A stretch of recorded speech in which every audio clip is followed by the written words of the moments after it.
Hello, everyone. It's Alan Lowe, and I'm really excited to have in the studio with us today Shara Brodsky, who happens to be running for Palm Coast City Council District 1. How are you doing today? I'm fantastic, Alan. Thank you for having me. Oh, no problem at all. It's really exciting to have you here. So let's start off real quick and get some background on you. What brought you to Palm Coast, and what enticed you to become crazy and run for City Council? Yes, people have asked me, why am I doing this? And I'm sure they've asked you the same thing. So in 95, my mother and my father were getting divorced, and we were living in New York, in Staten Island. And my mother decided that she's done with New York and the pollution and everything that goes along with living in New York her whole life. So my grandmother, my father's mother, lived in Fort Lauderdale, and she went down to visit, and she started looking at houses, and she said, I want to move. I'm done. Uh-huh. And she's looking around the area. It was a little expensive still even then, back in 94, 95. And she said, I want my daughter to move down with me, and I want to make sure that she goes to a good school. Now, at the time, she told me that because of my last name, that there was a little bit of a KKK-ish down south still, and that the Jewish last name could be a problem. So the realtor told her about Palm Coast, which was 4 hours north. Yeah. My mother had heard about Palm Coast because my father is a retired New York City police officer, and a couple retired police officers moved to Palm Coast and started a newsletter, which was going to the retired police officers. So we were familiar, just nothing even, wasn't even on the map, I think, right? It wasn't even on the map back then. Not then. So she took a ride, they stayed in a hotel, and she told that the schools here were A-rated. And that's what sold her. She fell in love. She rented a house in the C-section on the canal. Mm-hmm. And she moved here first in 94. And I asked her if I could please at least finish out my high school freshman year in New York, because that's just a dramatic change. Sure. And then, of course, sophomore year, I came here in 95 and started Flagler Palm Coast High School. And one thing that was great is that the credits that I received at Flagler Palm Coast High School were exceeding what I had learned in New York. So Really? yeah, in New York, you required one gym per semester, so 2 every year. Well, when I moved here, I didn't have to have any gym. And I basically, I mean, by the time I was in my senior year, I only had to take one class. Wow. Because I was just getting credits from everything. So that was a wonderful learning experience. So then you moved down here, and you moved here in what year? 95. 95. August of 95. And finished out high school In 98. in 98. 1998. And then started the business world. No, not necessarily. No? What did you do next? I was not a school fan. I just didn't like school. So I said, I want to work and make some money. So I did actually attend Daytona State in 99, and I clearly only finished one semester, and I said, I don't want to do this. So I started working, of course, in the service industry, because that's all we had and unfortunately still have here after 29 years. Yeah. And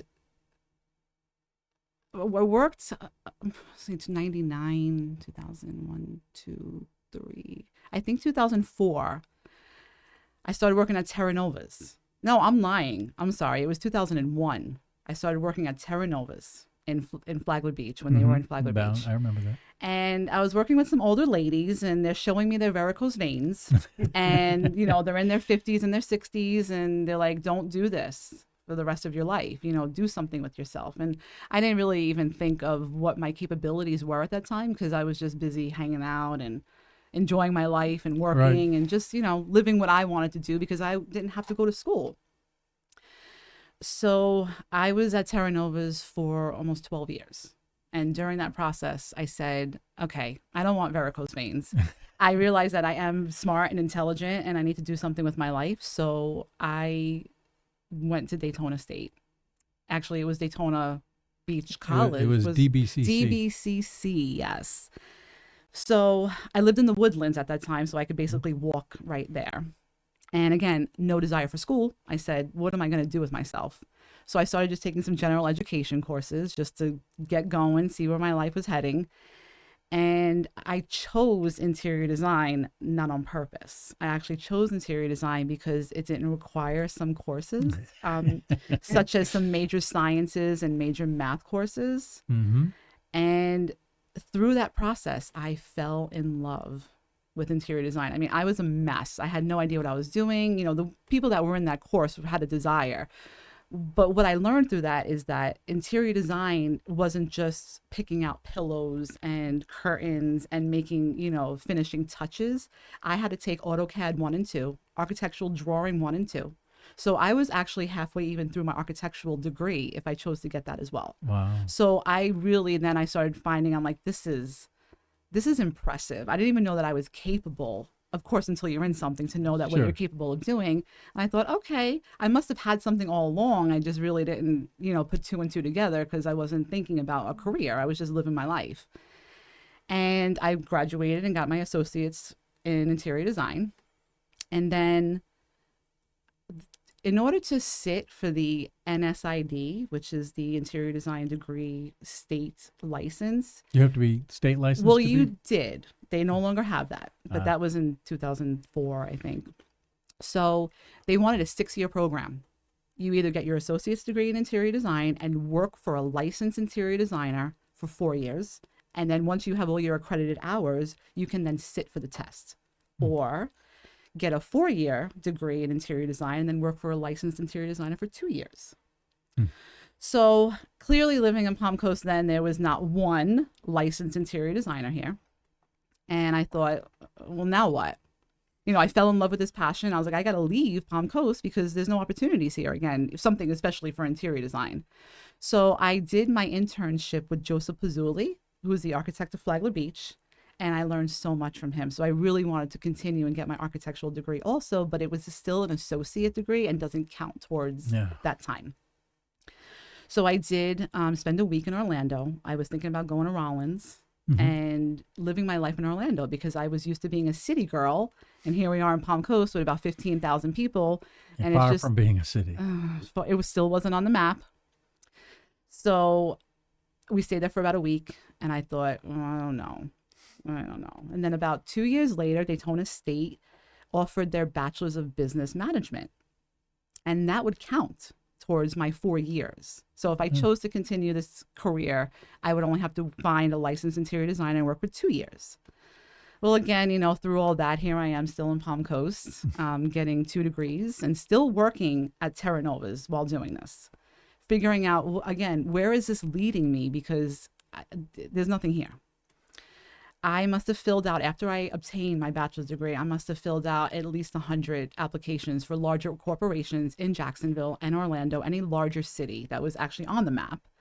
And everyone wanted experience. So trying to get experience, everybody wanted experience. I mean, I'm like, how can I get experience if you won't even give me an opportunity to teach me? And through Terra Nova's, I was able to manage the dining room, but it wasn't really like, you know, a corporate business management position. So that was a challenge. So I continued to still work there because that was my livelihood. And deciding, do I leave? Do I stay? I mean, this is just, what am I going to do with my life? Do I start over? So through working at Terra Nova's, I met Jackie Hamilton and her husband, Richard Hamilton, who owned Chez Jacqueline. And that was in 2000. I met them in like 2008, waiting on them. And after about a year, they got to know me. I told her what my degrees were in, and she had a home design interior business that had no clothing at all. There was no clothing. It was not a woman's, it was a high-end furniture store and design boutique that opened in 2003. She opened in 2003. So she said, would you like to work with me part-time? And I'm like, oh God, you know, I'm like, I don't know. I mean, I didn't even know the shop was there, and it was there for at least 10 years, and I didn't even know it was there. So I said, well, what the hell? You know, see how it goes. And then, so for 2.5 years, I worked part-time for both of the restaurant and the shop, kind of figuring out where my livelihood was. Do I have a career? I don't know. And then after 2 years, I quit the restaurant and went on to the shop full-time, not having an idea about retail, about clothing, about, you know, fashion, which then came into, and I just fell in love with that, because then I realized that interior design and fashion kind of go hand in hand. You have a look, you got to finish it off.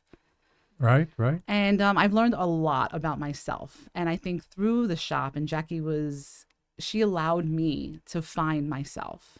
And I found a whole new person. So basically, she became your mentor. Absolutely, 100%. Good. Yeah, she saw something in me that I didn't. And then she kind of just allowed me to grow into what she knew I was. And here we are. Wow. That's a great story. It is. I mean, everybody's got a story. Yeah, everybody's got one. Everybody's got a story. But it was great. But then, at some stage, you got crazy. Got a little crazy. And you said, wow, I'd like to get into politics. Mm-hmm. How'd that happen? Okay, so last year, now I have been curious-ish, but nothing ever serious to even consider doing this. I know Jane Neely, who's the Flagler Beach Commissioner personally, and I know her for a long time from doing the fundraisers through Shara Clean. And I know how difficult it is for her as a woman and a Democrat in that world. So I had lunch with her. I asked her how it was. She goes, you got to be tough. If you even think you want to do this, you got to be tough. Grow you gotta, very thick skin. Extremely thick skin. And of course, again, I didn't even really think much of it. I just want to get some feedback of how she has gotten to where she's gotten with the struggles she had to go through. So last year, now again, 15 years I'm at the shop, and I thought, again, I wasn't 44 yet. I was 43, and I thought, I'm past midlife. Midlife, if I get to 88 years old, this is midlife. I mean, I passed midlife at 35.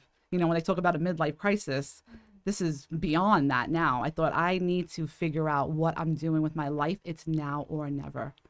2 more years go by, another year goes by, and by the time I know it, I'm 50, and that's it. If I have time and I know what I have now to do something with it, I need to do something with it.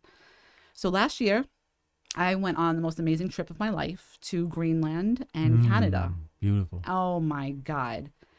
And unfortunately, I've always felt trapped in Palm Coast.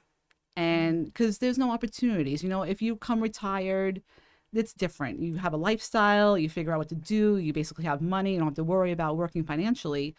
But for a growing young individual trying to figure out, what am I doing? There's nothing here. Nothing. Yeah, you have a choice of being a barista or, waiting tables like you were. And there's nothing against that. But no. But if you want to make a life and a career, you have to look elsewhere. You do. I was like, I know that I'm great for big things. I just don't know what they are because I don't have the opportunity to see what they are. All right.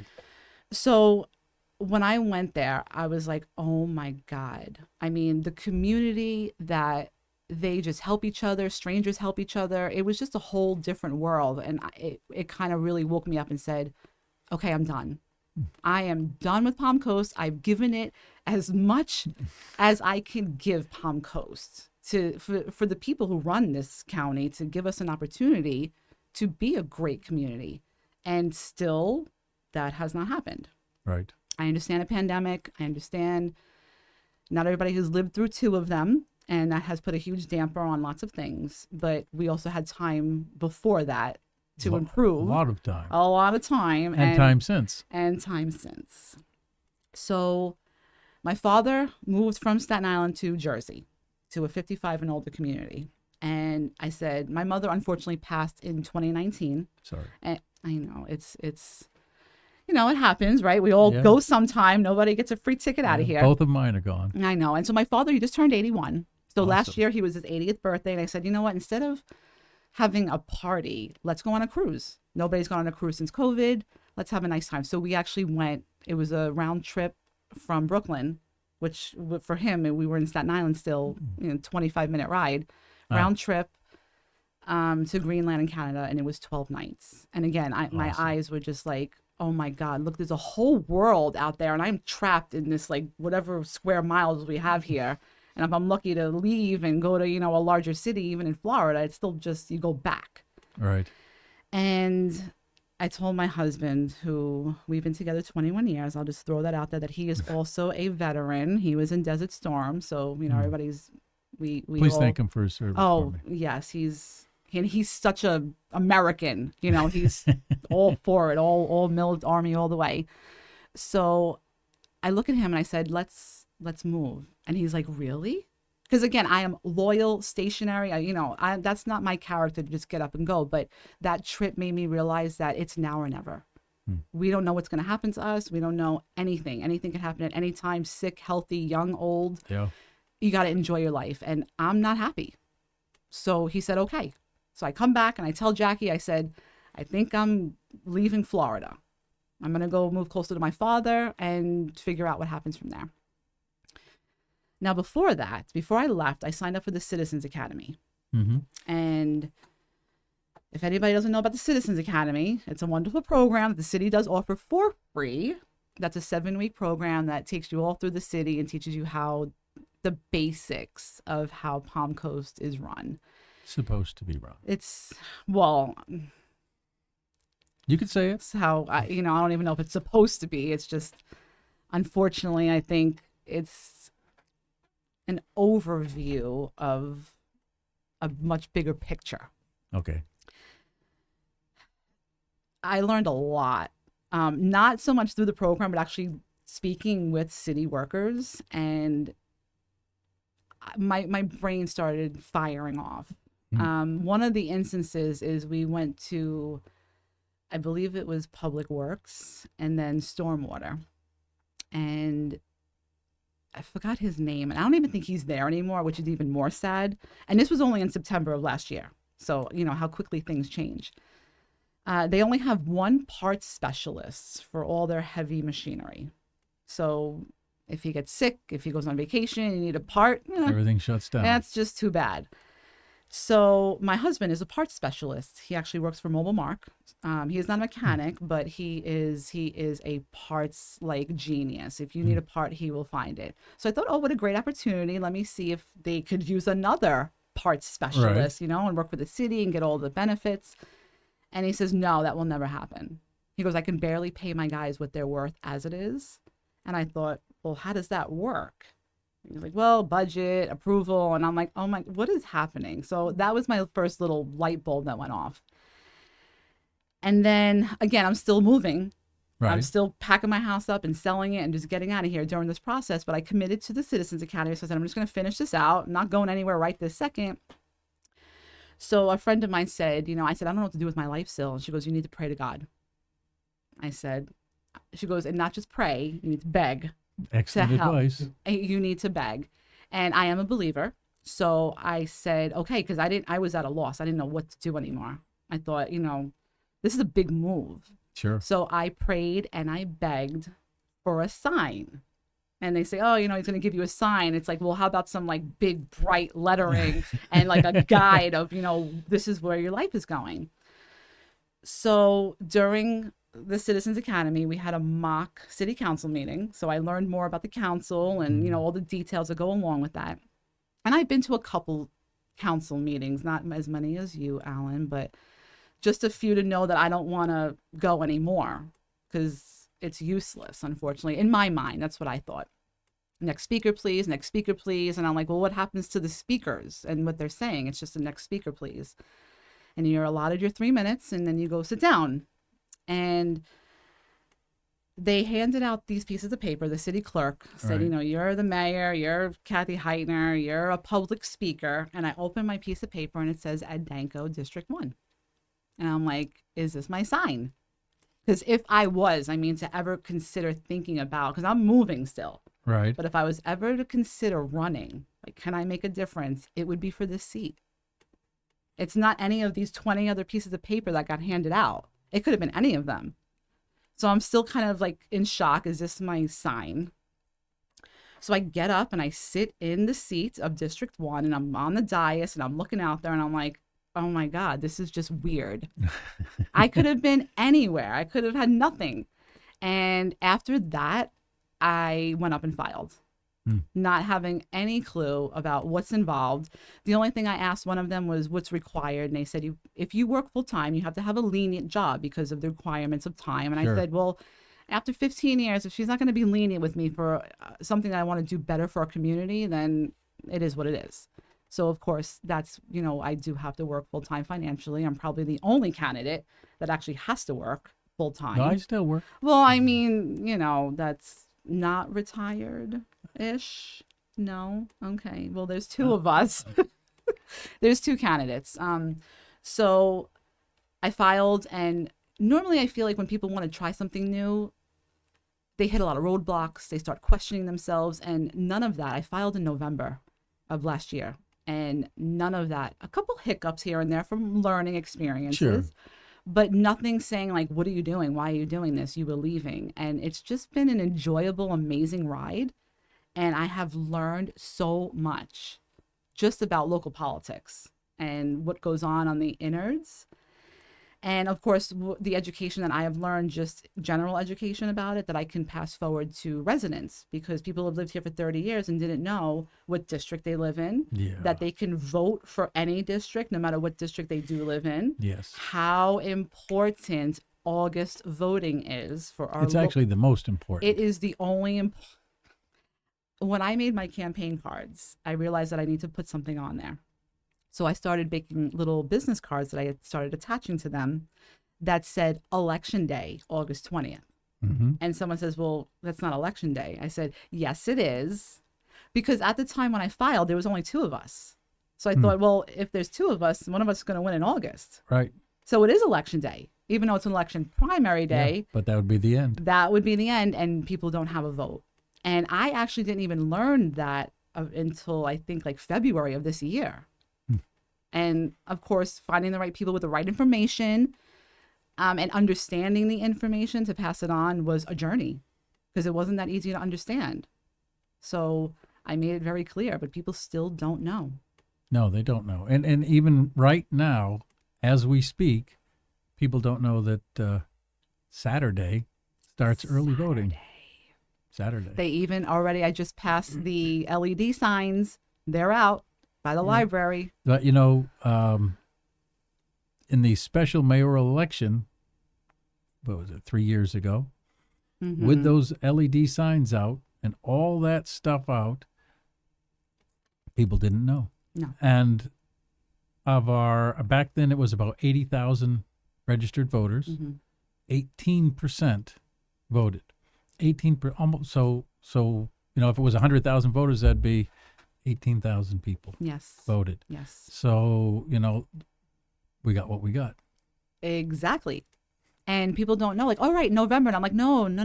You don't have a voice in November, possibly, but you have a voice now. And they don't know that is a special, I guess they call it a special local election, that how important, because I may not be on the ballot in November if you don't vote.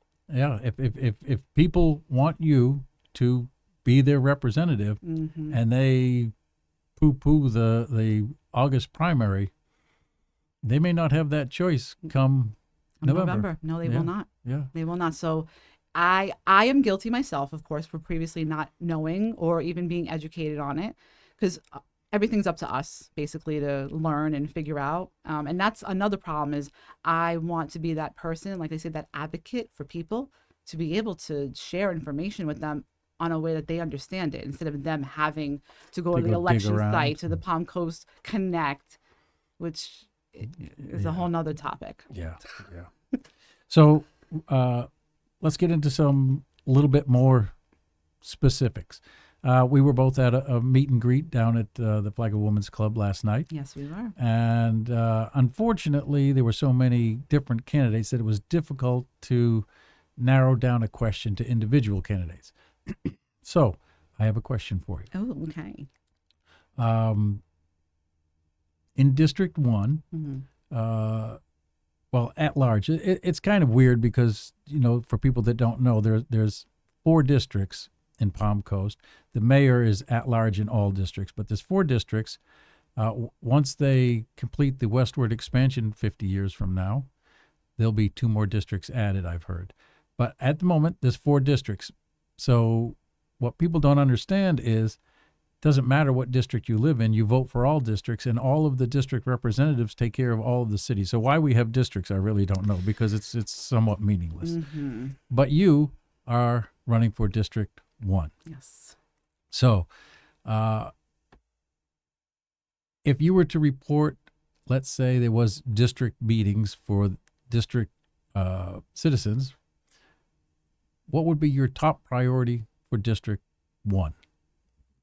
I mean, communication. I think that's the most important. You want to know, I mean, again, us as residents, we know because we live there.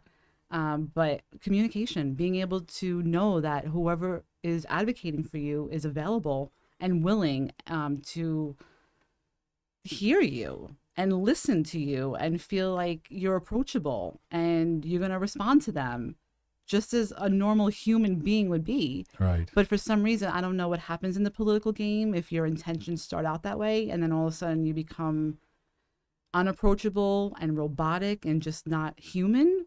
I mean, I don't even want to use not human. Yeah, but you know, I mean, I'm just people feel unrepresented. Absolutely. So just know that they can count on me if they have a problem, that I could figure out who to address. Yeah. You know, and how to fix that problem. Right. If it's at large. Right. Well, and honestly, that's been something that I've been running on too, being the voice of the people on the dais, because as you mentioned earlier, 3 minutes and then basically you're forgotten. Mm-hmm. And I noticed for the first time that with the flooded issue of the higher build on the infill lots in Palm Coast and flooding out the neighbors, Palm Coast itself wasn't paying any attention to it until dozens and dozens of people got together and just stood at the podium one at a time over and over and over until finally there was no ignoring it anymore. So the voice of the people got heard, but they only got heard because they were there in mass numbers. And we need people that are willing to listen to individuals, because it is individuals that make up the city as a group. My issue with all that is that why did it take 6, 7, 8 years of this happening? Nobody that represents us had a clue. I mean, and again, some of the council meetings that I've gone to, I feel like, so you're waiting for the city manager to tell you that there's a problem that has gone way too far for you to now address and just talk about? I mean, you should be going around to the streets. You should be talking to citizens. You need to get involved. Well, if you're at large, be at large. Yeah, and unfortunately, I personally came into a situation, and I won't mention any names, that I felt like I am a resident and you just ignored me and looked at me in my face as if I was nobody. Now, I don't know. I mean, I think my presentation of myself is pretty professional and well put together. I don't wear a suit, so I don't know if that makes total judgment that I'm not good enough to even introduce yourself to and shake my hand, which I thought, you're pathetic. I'm sorry. You're just ridiculous. You're rude. You're disrespectful. You don't even know who I am, nor do you care who I am. So you need to go. That was the Unfortunately, that's a predominant feeling that people have when they try to approach our local government. Yes. And it's not even having to approach them. I feel like they should be approaching us. Well, they should be. I mean, we pay them. Yeah, They they're work actually for our us. servants. Yes. They're public servants. Yes. I mean, police officers, Yeah, the whole it's thing. a public service. So we're almost out of time. Oh, I know. shocker. I know. I So know. give one parting shot. I am excited for this journey, no matter where it leads me. It could lead me to further things in the future, and I hope that people recognize my name and they understand what I'm about, and that I'm real, approachable, and I'm going to do my best what I can for people. That's awesome. Well, it's been really great having you on the Thank show, you, Alan. and I wish you the best of luck. Well, I look forward in to your endeavors. working with you. Well, thank you. I hope we're able to. I hope so too. All right. Okay. Well, everybody, this is Alan Lowe, and I have been given the privilege today of speaking with Sarah here in Shara. How do you pronounce it exactly? Shara. Shara. Yeah. That's it. Have the privilege of being with Shara here in the Flagler Voice Podcast Studio, and we're going to put this out, and hopefully it'll help your race. And Anybody else that would like to come on the show, feel free to contact either myself or Mike Feldbauer, who is our salesperson, or Thaddeus Smith. All of us are going to put you in touch with Mike anyway. And if you would like to be on the show, please feel free to reach out. Thank you very much, Sarah, Thank you, for being Alan. here Thank today. you. Have a great day.